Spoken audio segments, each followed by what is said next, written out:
Have you ever walked through a garden in the morning and seen it? A perfect, glistening spider web, shimmering with tiny drops of morning dew. It looks like a masterpiece of design.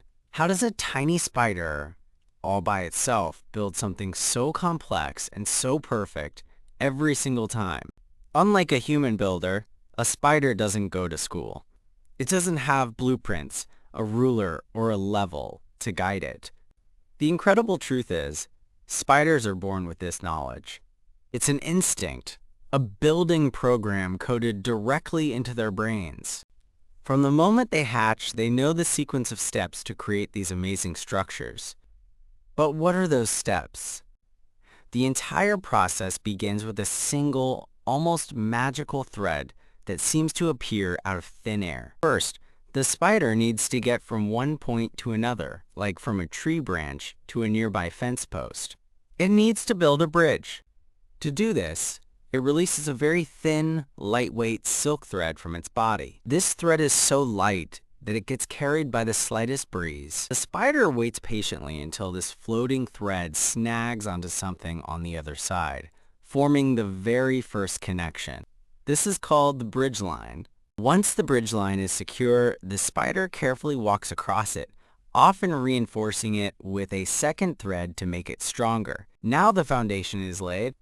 From the middle of this bridge line, the spider drops down on another thread, forming a Y shape. This is the anchor point for the whole web. Next, the spider builds the rest of the outer frame, creating a rough polygon shape attached to nearby leaves, twigs, or other surfaces. With the frame complete, it's time to create the spokes of the wheel. These are called the radial lines.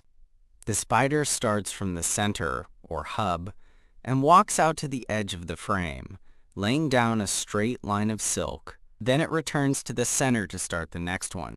It repeats this process over and over, creating lines that radiate outwards from the center, giving the web its fundamental strength and shape. But here's the secret. Spiders can produce many different kinds of silk, each for a specific job.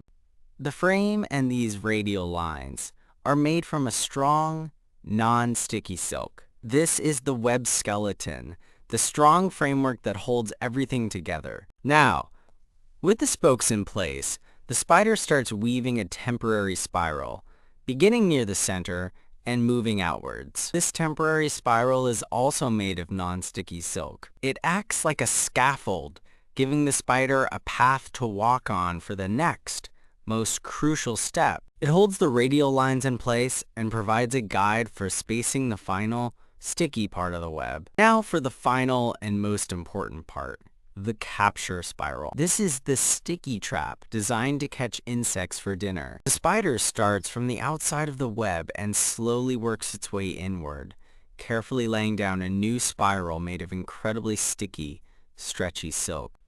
As it lays down this new sticky thread, it removes the temporary non-sticky spiral it made earlier. In nature, nothing goes to waste. This raises another question. If the capture spiral is so sticky, why doesn't the spider get stuck in its own trap? Spiders have a few clever tricks up their sleeves, or rather, on their feet. They move carefully, using the non-sticky radial lines as safe pathways. They know exactly where to step. Their legs also have special tiny claws and are covered in an oily coating that prevents them from getting tangled in the sticky threads. So in less than an hour, the spider has constructed a highly effective, perfectly tuned trap, ready for its next meal. When you look at a spider web, you're not just seeing a home or a trap, you're seeing one of nature's greatest engineers at work. Spider silk is a super material. Pound for pound, certain types of silk are stronger than steel, yet they remain incredibly flexible.